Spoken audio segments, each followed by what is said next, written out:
Assalamualaikum warahmatullahi wabarakatuh. Halo teman-teman, berjumpa lagi dengan saya di video kali ini. Perkenalkan, nama saya Sarliha, NIM 859797045, Prodi S1 PGSD Universitas Terbuka Palembang.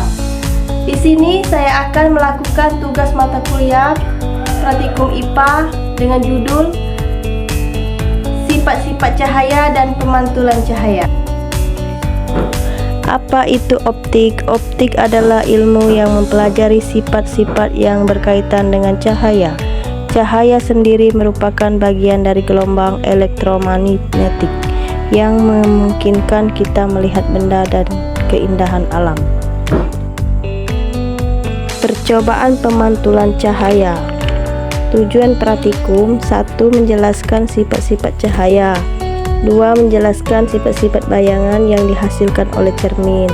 3. Menjelaskan sifat-sifat bayangan yang dihasilkan oleh lensa.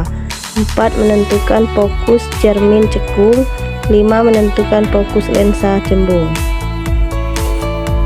Tujuan praktikum: mengamati sifat-sifat cahaya, pemantulan cahaya. Alat dan bahan yang saya gunakan yaitu busur, mistar pengaris, senter HP, lilin atau korek api, cermin datar, cermin cekung, dan alat tulis.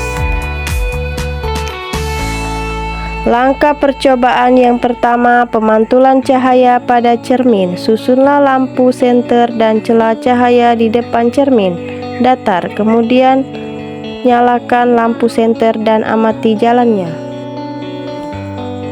Bekas cahaya pada saat sebuah dan sesudah mengenai cermin datar, gambarkanlah jalannya berkas sinar tersebut sehingga tampak sudut datang dan sudut pantulnya. Kemudian ukurlah besar sudut datang dan sudut pantulnya menggunakan busur derajat. Hasil menunjukkan besar sudut yang dihasilkan adalah 30 derajat. Jadi dapat disimpulkan sudut datang sama dengan sudut pantul sesuai dengan hukum pemantulan.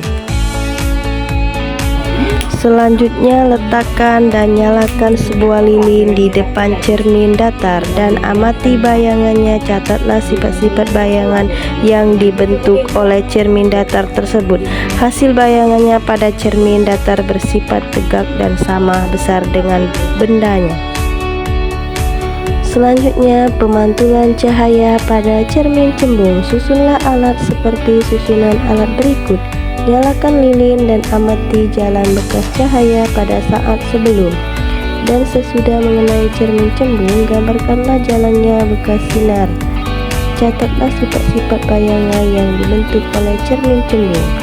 Hasil menunjukkan cermin cembung memantulkan sinar cahaya, menyebar atau divergen, dan bayangan yang terbentuk selalu bersifat mayang, tegak, dan diperkecil.